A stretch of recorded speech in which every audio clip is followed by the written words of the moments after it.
Case দিয়েছ। আজকে তারেক জিয়া বাংলাদেশে ফেরার স্বপ্ন দেখতো না যদি শারজিরা না থাকতো।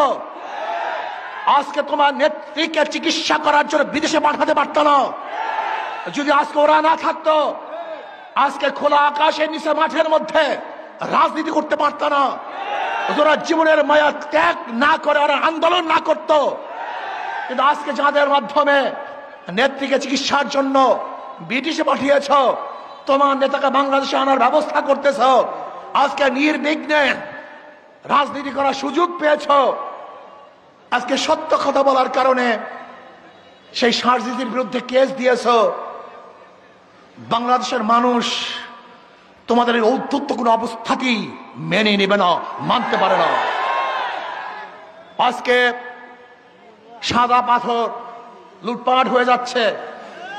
আমি বক্তব্য দিয়েছিলাম পাথর কৌড়ি ছেড়ে দেওয়ার জন্য, আমাদের খনিজ পাথর উত্তোলন করার জন্য। আমি লুটপাট করার জন্য বক্তৃতা করি নাই।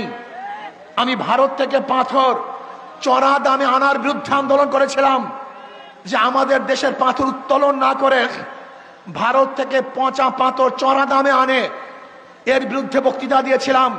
কিন্তু আমাকে আজকে তারা বলতেছে আমার বক্তৃতার কারণেই নাকি তারা পাথর চুরি করেছে। বিয়াকুবের অবস্থা কোথায়? আমি মনে করি পরিবেশ উপদেষ্টা ব্যর্থ হয়েছে। তিনি ব্যর্থ হয়েছেন। তিনি পাথর কৌড়িকে ছেড়ে না দিয়ে বরং লুট করার ব্যবস্থা করেছেন। লুট করার কারণে কি হয়েছে? বহিষ্কার করা হয়েছে। আপনাদের ধারণা কি এতগুলি পাথর কি একদিনই সরানো হয়েছে না দীর্ঘদিন পর্যন্ত সরানো হয়েছিল? এই মাসকে মাস যারা পাথর চুরি করছে বহিষ্কার করা হয় নাই। আমি আগেই বলছি, চাঁদা তুললে পুরস্কার, ধরা পড়লে বহিষ্কার, ভাইরা হলে গ্রেফতার। কথাটা বুঝাতে পারি নাই?